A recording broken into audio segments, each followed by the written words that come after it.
एनडीएच्या घटक पक्षांची मंगळवारी दिल्लीमध्ये बैठक झाली। या बैठकीचं शिवसेनेला आमंत्रणच नव्हतं। शिवसेनेला अशी काही बैठक आहे हे देखील माहिती नव्हतं।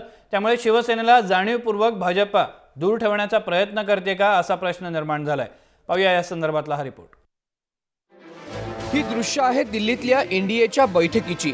पंतप्रधानांसह भाजपचे वरिष्ठ नेते आणि खासदार, अकाली दलाचे मंत्री रामविलास पासवान, एवढंच काय एकमेव खासदार असलेल्या आरपीआयच्या रामदास आठवलेंनाही बैठकीचं निमंत्रण।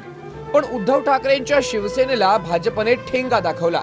निमंत्रण तर सोडाच, साधी माहितीही देण्याची तसदी भाजपने घेतली नाही।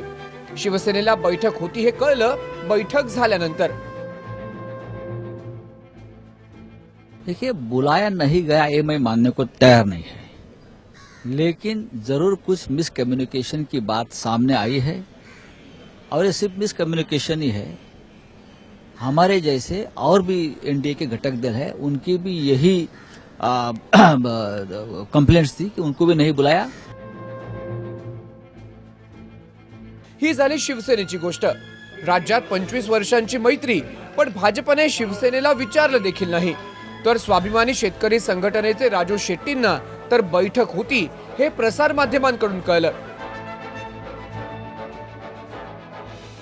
एनडीएची बैठक आहे मलाही माहिती नव्हतं।